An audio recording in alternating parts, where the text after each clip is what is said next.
Boa noite, irmãos. Graça e paz, amém? Agradecemos a Deus por mais uma oportunidade de estarmos aqui louvando ao Senhor, porque tem muita gente que não tem essa oportunidade. Nós temos todo domingo que estar reunido aqui, né? Glorificando o nome do Todo-Poderoso.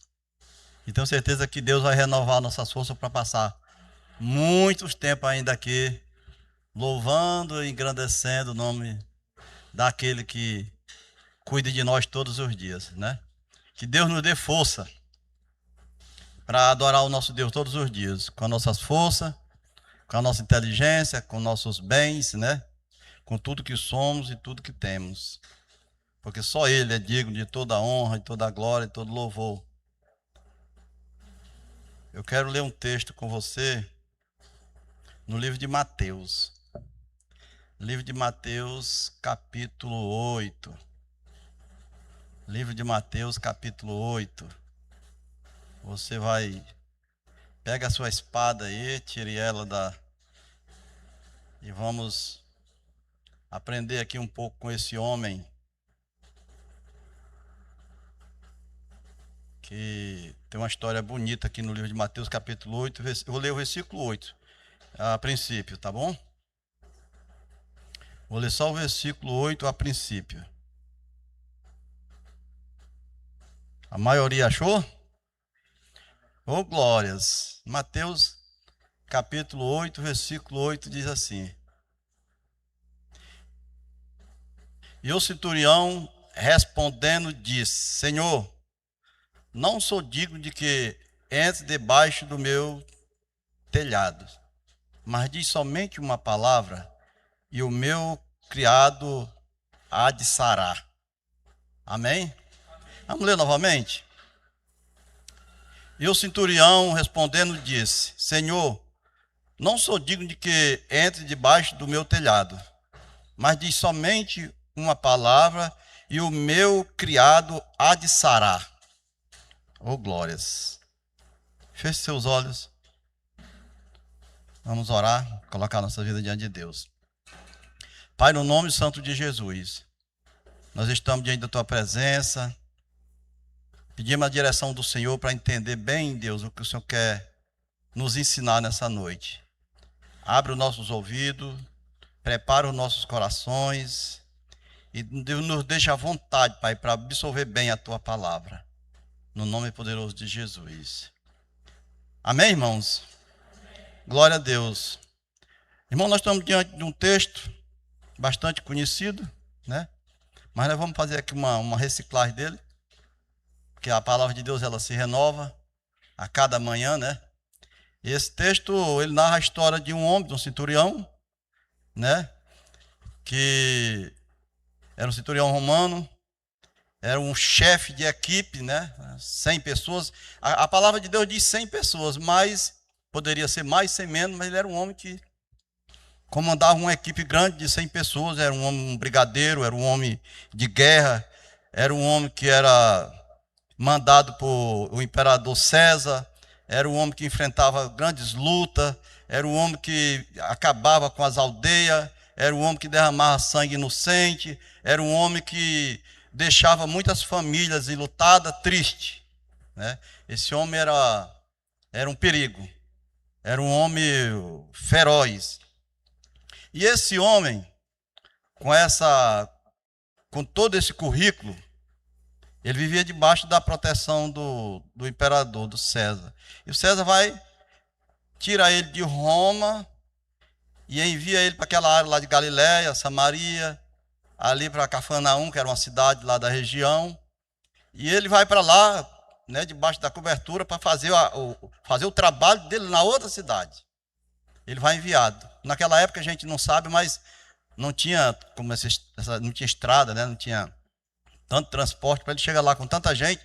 Eu creio que ele caminhou bastante com essa turma dele, né? Para ir, foi designado para Cafarnaum, exatamente para Cafarnaum, onde ele foi estabelecer, né, a casa dele.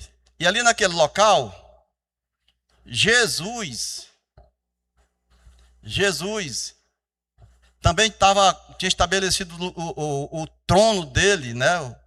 O quartel-general em Cafarnaum. Para você ver a coincidência. Ele vem enviado por César, vai para falar, para fazer o trabalho dele, né? Que ele era um homem, né? Que vivia destruindo vidas. E chega na mesma cidade aonde Jesus também estava lá, evangelizando, curando os leprosos, fazendo o coxo andar, o cego enxergar. E esse homem, esse centurião, ele vinha de um local em Roma que ele era acostumado a adorar deuses estranhos. Ele adorava deuses estranhos e tinha o César também como uma divindade, como um homem santo, né? Ele adorava César, adorava o sol, adorava algo que ele via. Ele entendia que o sol era o sol que iluminava a terra e que era o Deus da terra. Então ele vinha com costumes, né, ruins. Veio para Cafarnaum. Ele chega em Cafarnaum, quando ele encontra os judeus naquela região, os judeus que pregavam, já liam o Velho Testamento, o Torá e muitos outros livros que falavam de Deus. E não tinha costumes, como eles tinham lá, né, em Roma, de ser liberal, ir para a festa, fazer de tudo como um ímpio faz. E esse homem, cheio do poder, cheio da posse, chega numa cidade que as pessoas não adoram imagem, não adoram homem, não adoram o sol e crê num Deus invisível. Então ele sente um impacto tão grande naquela cidade que ele ficou, mas como pode isso? Eu aqui nessa cidade, um fala que esse Jesus curou fulano, outro fala que outro libertou fulano. Esse homenzinho, filho de um carpinteiro, todo queimado do sol, faz tudo isso. E ele tinha no comando dele um empregadozinho, um subordinado, que vivia em coma, vivia arriado, praticamente já desenganado. E esse homem que vivia doente, acamado, ele praticamente desenganado por tudo que ele não falava, só vivia rungindo o dente, fazendo tantas coisas, né? Endemoniado. E ele veio falar que esse Jesus que estava andando por ali também tinha curado a sogra de Pedro, morava com a sogra de Pedro, né? Tinha multiplicado, tinha feito de 5 pães e 2 peixinhos, tinha alimentado 5.000 pessoas.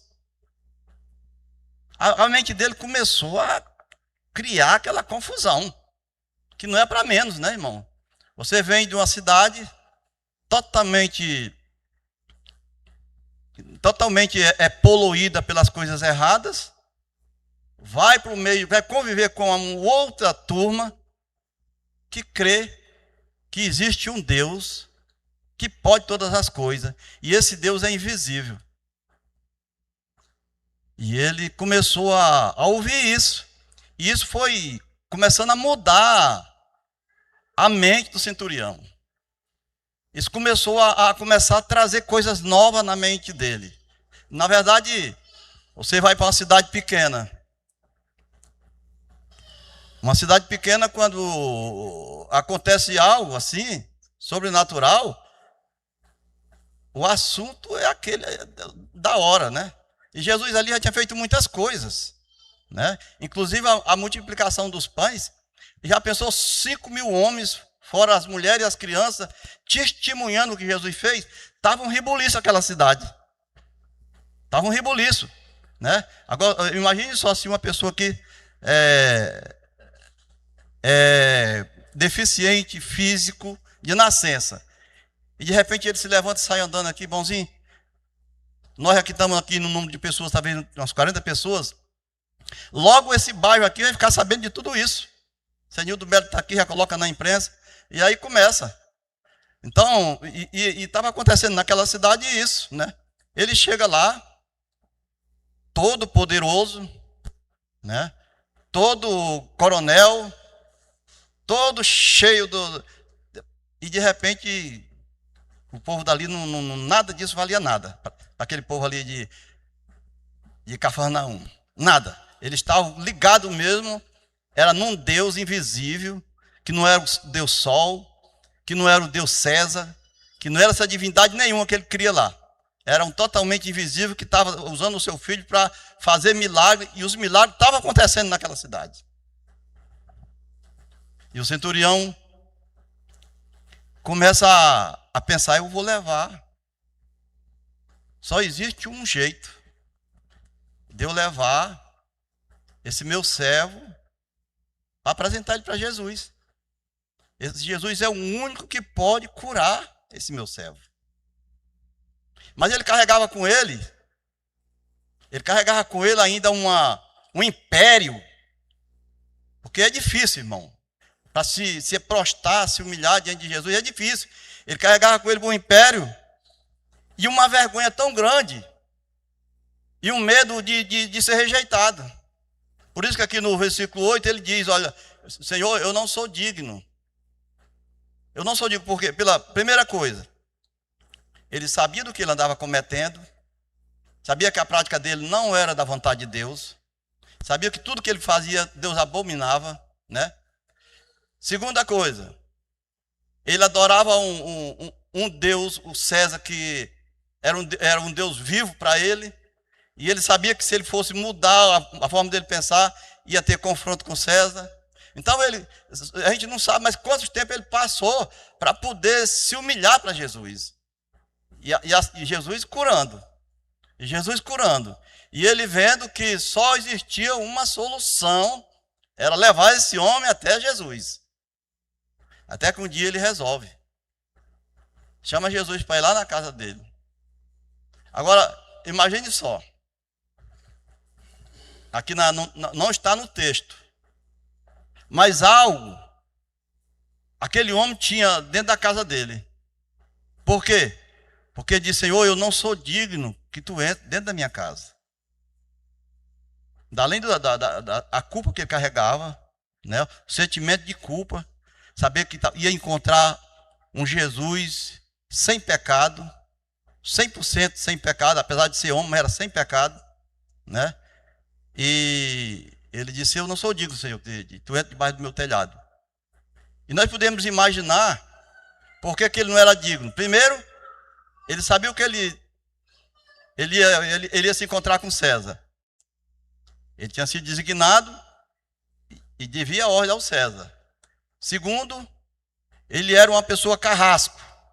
Não é da vontade de Deus fazer isso. E terceiro, ele tinha algo, não, a Bíblia não narra, mas uma abelhazinha me disse que ele tinha algo errado dentro de casa. Por quê? Porque ele não tinha sido ainda liberto totalmente. Certamente ele tinha altar de adoração a ídolos, certamente César dentro de casa. Certamente ele tinha algo dentro de casa que Jesus não poderia ver, né? Olha, já tem muitos quadros de muitas coisas onde ele adorava César ali. Ele foi criado assim. E certamente ele tinha medo que Jesus entrasse debaixo do telhado dele. Ou que fosse adoração a ídolos, ou mesmo outras práticas. Que você já pensou? Imagina só. Você leva uma vida, às vezes aqui na igreja todos nós somos, está tudo certinho, né? Mas vai passar um mês comigo aqui dentro da minha casa? Vai passar, ver se meu testemunho é esse mesmo, né? Vai passar um mês contigo na tua casa? E, não, Jesus agora vai lá para a casa do pastor André. Vai passar um mês com o pastor André. Lá. Será que o comportamento do pastor André, o meu, o seu, é digno de receber Jesus? Né? Meu comportamento com a minha família, o que eu faço dentro da minha casa, será que é possível mesmo eu receber um Deus poderoso, um santo, sem pecado, sem falha? Então, certamente ele tinha algo que impedia de Jesus entrar debaixo do telhado dele. Essas três coisas impediam. Mas só, irmão, que nós encontramos algo maravilhoso na vida desse homem. Duas coisas nós encontramos na vida desse homem que chamou a atenção de Jesus e aquebrantou o coração de Jesus. É o que nós precisamos ter também, humildade. Ele sabia quem ele era, ele sabia que Jesus não era digno de entrar debaixo do telhado dele. Ele escolheu, aí ele vendo tudo isso, porque ele foi caminhando com Jesus, ele saiu e foi caminhando os dois, eu creio que devagarzinho, até chegar perto da casa dele, e ele pensando, o que é que eu vou falar para Jesus, para que Jesus não entre na minha casa? O que é que eu vou falar? E ele disse, vou escolher a forma mais prática, o pecado menor. Senhor, eu não sou digno. A forma mais fácil, eu não sou digno que o Senhor entre debaixo do meu telhado. E aí Jesus já começa a olhar para ele e ver que ele estava começando a entender que andava com um homem santo, né? Ele estava começando a entender que o Senhor Jesus não se mistura com o pecado, não compactua com as coisas erradas. E Jesus começa a observar ele e ver nele um coração aquebrantado já. Com toda essa caminhada dele com Jesus, ele vai se aquebrantando, e tudo que ele ouviu nessa cidade, ele vai se aquebrantando, tudo que ele passa, com a necessidade que ele tem de ter esse criado liberto, ele vai se aquebrantando, porque ele sabia que só existia uma forma de receber a bênção, é ele se humilhando para Jesus. E Jesus disse aqui para ele, ó, vamos lá, versículo 7. E Jesus lhe disse, eu irei, eu lhe darei saúde. Amém, irmão? Olha como Jesus sempre é pronto, né, para nos ajudar. Jesus sabia de todo o passado dele. Ele se condenando, ele dizendo que não era digno, ele dizendo, eu não sou, Senhor, eu sou uma pessoa pecador, eu vivo no erro, todo errado, mas o Senhor Jesus é tão bom, disse, eu vou lá. Eu vou, e não somente eu vou, mas eu vou dar saúde para ele. Que felicidade, né? Eu vou dar saúde para ele. E esse homem, o centurião, ele era um ímpio. Ele era um ímpio, mas quando ele encontra com Jesus, ele começa a mudar. Assim como nós também já mudamos devagarzinho, né? Nós ainda temos muito que aprender. Mas você sabe como foi o seu processo de convenção. É difícil, né? É difícil tirar os nossos costumes, né? Tudo aquilo que nós aprendemos, nossos pais, nossos vizinhos, no colégio. É difícil. Esse homem ele levou um tempo para começar a entender a vontade de Deus para a vida dele. E Jesus disse, eu irei, e lhe darei saúde. E o centurião respondendo disse, Senhor, não sou digno que entre debaixo do meu telhado, mas diz somente uma palavra e o meu criado há de sarar. Só uma palavra, Senhor.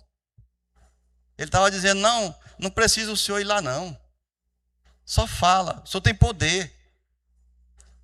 Eu também sou, ele diz aqui mais no versículo 9, eu também sou chefe de pessoas. Eu digo para ele, vai, e ele vai. Ele fica, ele entendia de hierarquia. Ele entendia. E ele sabia que uma palavra só do Senhor é suficiente para mudar nossas vidas. Ele sabia. Ele diz, olha, uma palavra só do Senhor é suficiente para o meu servo ser curado.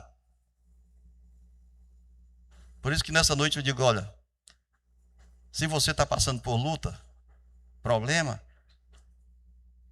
precisa clamar muito não.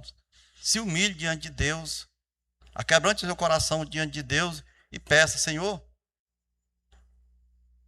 eu preciso só de uma palavra tua. Eu também não sou digno, muitas vezes que você entra na minha casa. Você pode dizer para Deus, ser bem sincero, eu também não sou digno não, que você entre na minha casa. A minha casa às vezes não está arrumada como deveria estar. Tem luta, tem briga, tem problema, cheio de problema. E eu sei que o Senhor não vai se dar bem lá, mas diz uma palavra só, que a misericórdia do Senhor alcança nossas vidas. A misericórdia do Senhor é tão grande que alcança. Ele no versículo 9, pois também eu sou digno, eu sou homem sobre autoridade, e tenho soldados às minhas ordens, e digo a este vai e ele vai, e a outro vem e ele vem, e ao meu criado faz isso e ele faz. Está entendendo? Ele estava dizendo assim, olha, eu só preciso que o Senhor abra a boca e diga uma palavra só. É suficiente para que a bênção do Senhor chegue na minha casa, no meu criado. O criado dele certamente, naquele tempo os escravos faziam muitas coisas. Ele não era mais nem um escravo. Esse certamente era uma pessoa que acompanhava ele há muitos anos e já era uma pessoa da intimidade dele, íntimo dele, né? Para que ele tivesse tanta compaixão dele. E ele pede uma palavra só do Senhor para que aquele servo dele se liberte, né? E Jesus fala para ele aqui no versículo 10, e maravilhou-se Jesus, ouvindo isto, e disse aos que seguiam, em verdade vos digo que nem mesmo em Israel encontrei tanta fé. Viu? Um homem que veio de lá de um lugar totalmente pervertido, crendo em tudo, menos no nosso Deus, que nós cremos pela fé, é invisível, mas nós podemos contemplar ele aqui, né? Em todo lugar que nós vamos. Ele não cria nisso. Um Deus que adorava César, um Deus que adorava tudo, o sol, a lua, tudo menos Jesus Cristo. De repente, sai dessa cidade designado por César e vai exatamente para um lugar onde Jesus Cristo estava. Irmão, o plano de Deus é perfeito nas nossas vidas. Eu não sei como é que você foi tratado, evangelizado por Deus. Não sei como foi o seu encontro.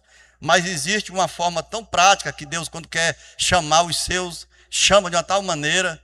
Um vem pela dor, outro vem por amor, outro usa uma pessoa, outro vem mesmo de livre, espontânea vontade. Mas eu quero te dizer que a fé, o coração aquebrantado e a fé em Deus move o coração de Deus. Por isso que nós temos que todas as vezes usar a nossa fé.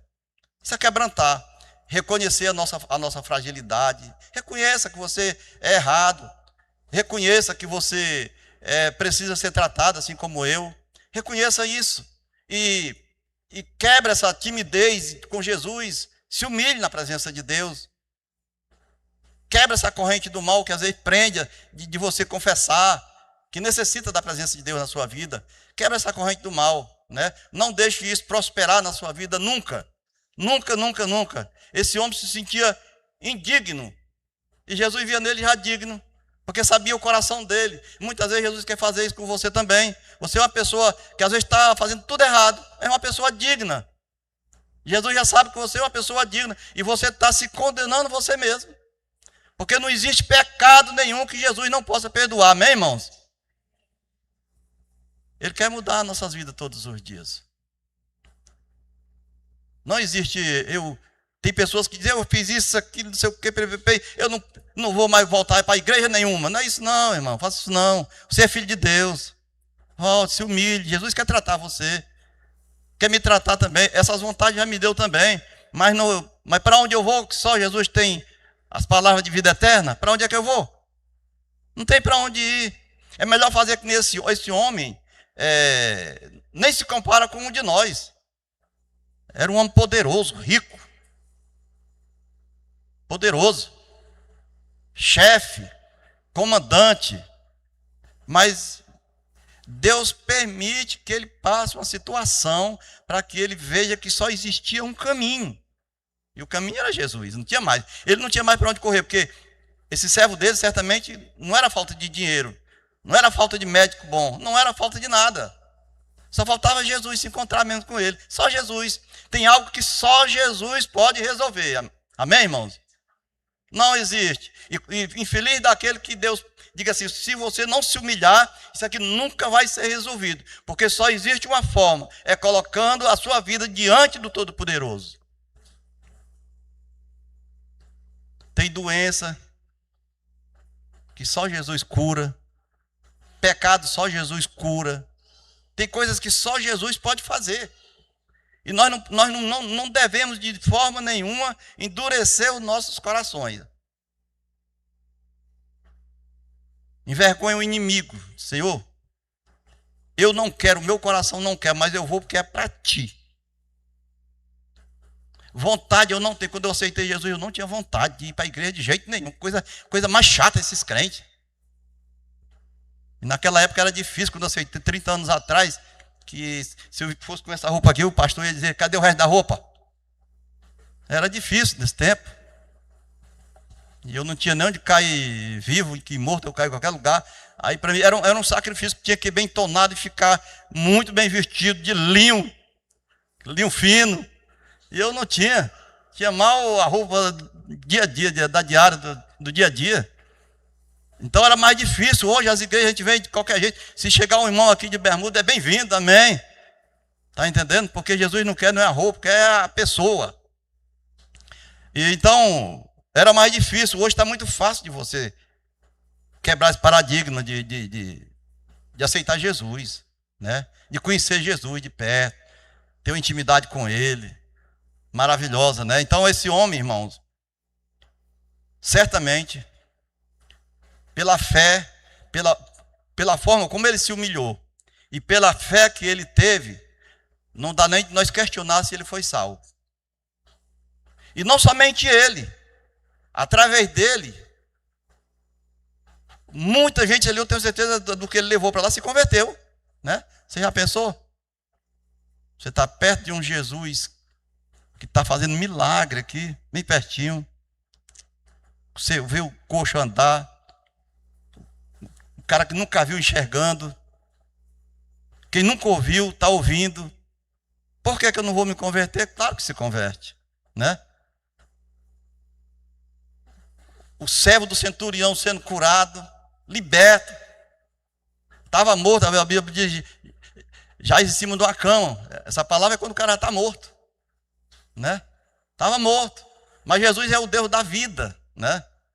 Ele nos dá vida e vida em abundância. É esse Jesus que nós servimos. Então, irmão, duas fórmulas bem práticas para se aproximar de Jesus. Não endureça o coração em nada. Tudo que se referir a se humilhar, a se prostrar diante de Deus, se proste. Não se importe com quem está falando, porque fulano vai me ver, eu estou na igreja, porque fulano vai... Não se importe com isso, não. Coloca a tua vida diante de Deus e deixa quem quiser falar. Deixa quem quiser falar. Porque só quem pode resolver a tua situação, lá dentro da tua casa, é Jesus. Muitos de nós temos tantos problemas, né?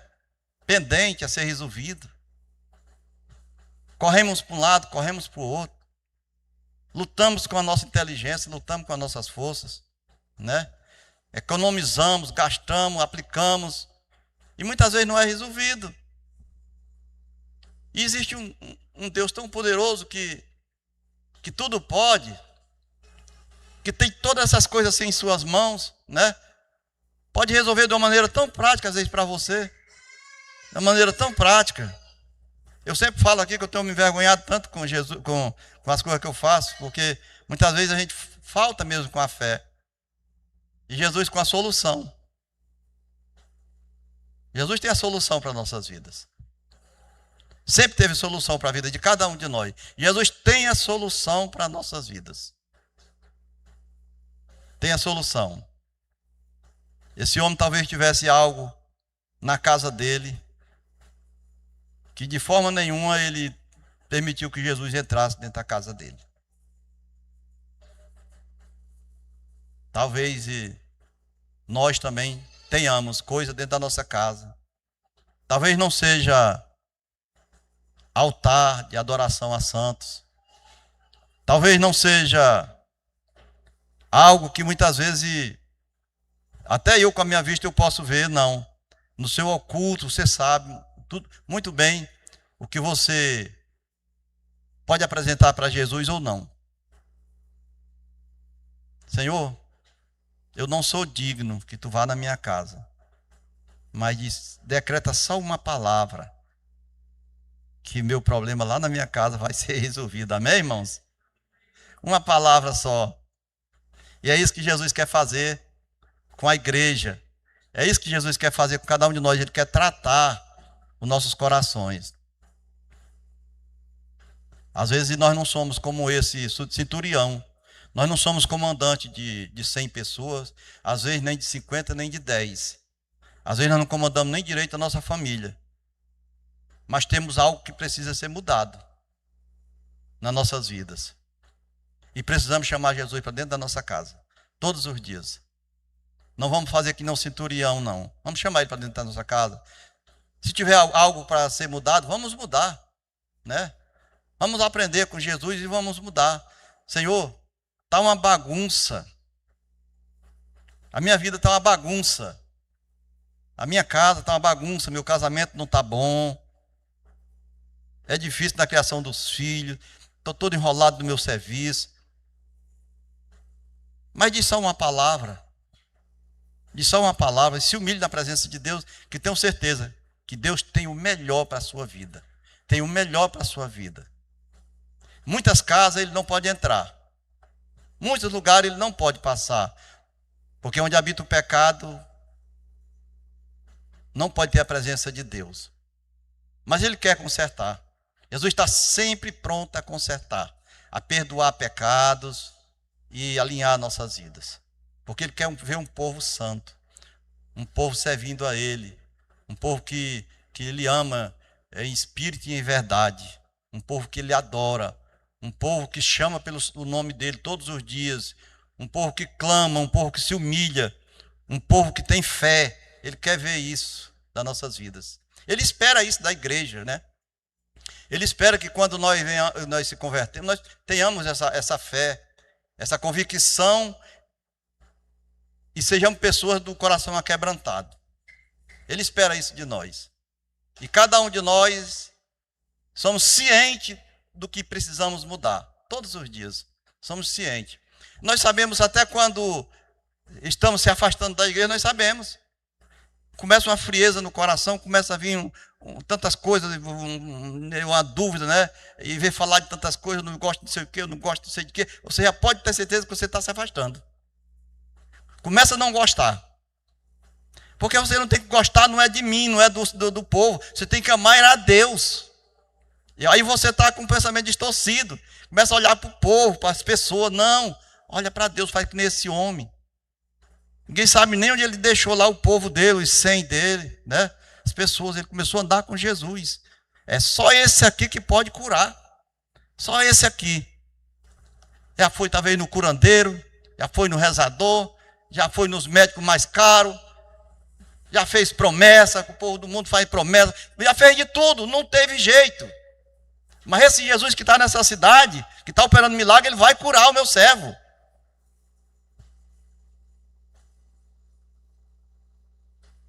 É esse. É esse que está aqui nessa noite. É esse. É o mesmo Jesus lá, o centurião. É o mesmo Jesus que está aqui.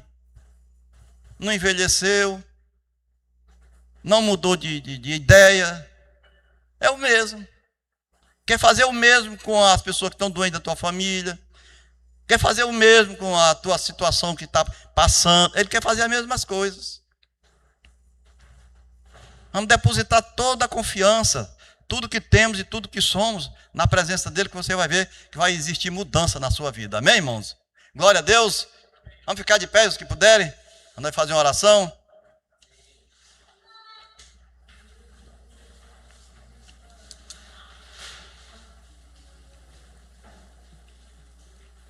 Esse Jesus que nós servimos é um Jesus tão bom que ele não imputa culpa nenhuma em ninguém, né? Eu não posso me condenar, porque Jesus é que tem o poder de condenar e absolver só Jesus. O que eu cometo, o que eu faço ou deixo de fazer, eu não posso me absolver e nem me condenar, não. Isso é a área de Jesus. A sua área, a minha área é só adorar Ele, só procurar Ele. Só isso. E deixe que quem vai tirar os seus costumes, as suas vidas, as coisas erradas, é Ele. Procure só Ele. É Ele que vai mudar nossos pensamentos. É Ele que vai abrir os nossos olhos. É Ele que vai nos dar uma direção. É Ele que vai abrir porta. É Ele que vai perdoar nossos pecados. É Ele que vai nos livrar do mal. É Ele que vai nos curar. É Ele que vai nos libertar. É Ele, tá? Todas essas tarefas é de Jesus. A minha parte é só crer. Creia em Deus. Creia em Deus. Se humilhe na presença dEle. E pode deixar que a obra quem faz é Jesus na sua vida. Amém? Coloque a sua vida diante de Deus. Coloque a sua vida diante de Deus agora. Eu não sei. Eu não tenho poder, eu não sei o que se passa na sua vida. Mas Jesus sabe. Jesus sabe o que é que você tem passado. Jesus sabe o que é que você está precisando. Jesus sabe a dureza do seu coração. Jesus sabe o quebrantamento do seu coração.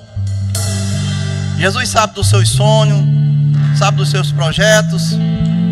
Jesus sabe como está você dentro de casa.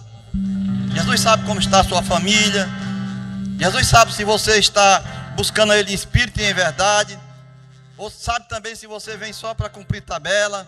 Assim como eu também, eu estou falando para nós, começando por mim. Ele sabe de todas as coisas. E se você se encontra numa situação dessa, como esse centurião, que muitas vezes está indigno de chamar Jesus para dentro da sua casa, Senhor, eu preciso mudar. E só o Senhor pode mudar a minha casa. Só o Senhor pode transformar o meu lar. Eu já lutei com as minhas forças, com a minha inteligência. Não consegui. Por isso eu me acho indigno. Mas determina só uma palavra sobre a minha casa, que eu tenho certeza que esse problema vai ser resolvido. Oh Deus, Pai, nós estamos diante da Tua presença, Deus. Nós estamos orando, pedindo ao Senhor, Deus, que o Senhor venha mudar, venha trazer mudança nas nossas vidas, Pai. Precisamos tanto de Ti, tanto do Senhor nas nossas vidas, tanto do Senhor na nossa casa. Muitas das vezes, Pai, o Senhor não pode nem chegar na porta da nossa casa. É tanta iniquidade, é tantas coisas erradas, que nós também se sentimos indignos de chamar o Senhor. Mas nós estamos aqui, Pai, juntos, com a mesma fé, clamando o Teu santo nome, pedindo ao Senhor, Pai, manda só uma palavra. Uma palavra do Senhor, Pai, ela pode mudar tudo. Abençoar nossos filhos, abençoar nossa vida profissional, conjugal, espiritual. Uma palavra só do Senhor. Abençoa poderosamente, Pai. No nome santo de Jesus. Que a nossa casa seja chamada casa de oração. Que a nossa casa, Pai, seja uma casa onde o Senhor pode sentar na mesa e ceiar com cada um de nós. Que a nossa casa, Pai, seja uma casa, Deus, protegida pelos anjos do Senhor. Que a nossa casa esteja sempre de portas abertas, para que o Senhor possa entrar e ceiar com cada um de nós. Prepara a Tua igreja, Senhor. Fortalece cada um de nós. Não deixe que nenhum, Pai, de nós venhamos se acusar, se condenar, porque nós não podemos condenar, se acusar. Tudo isso, Pai, pertence ao Senhor. O Senhor que tem o poder para nos julgar e absolver.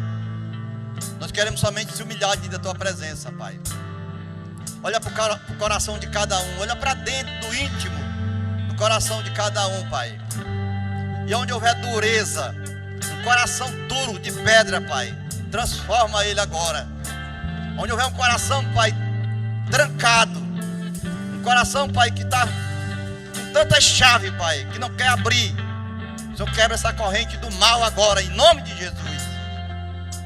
Que nós venhamos, Pai, estar sempre dispostos a se prostrar diante da Tua presença, a se humilhar diante da Tua presença, como esse homem, Pai, que não tinha mais para onde ir, mas ele viu a solução num Deus que tudo pode, um Deus da cura, um Deus que sara, um Deus que salva, um Deus que faz o cego enxergar, o coxo andar, um Deus que perdoa pecados. E ele viu, Pai, e ali ele recebeu a bênção que tanto ele queria, porque ele teve a humildade no coração de reconhecer que o homem que ele era, de nada servia na presença do Todo-Poderoso. Abençoa cada um de nós, Pai, e enche com a Tua graça cada um de nós. Perdoa todos os nossos pecados. Perdoa, Pai, substitui as nossas vontades pela Tua vontade, que é boa, perfeita e agradável, em nome de Jesus. Amém, irmão? Uma linda salva de palmas para esse Deus, em nome de Jesus. Glória a Deus. Receba essa palavra em nome de Jesus.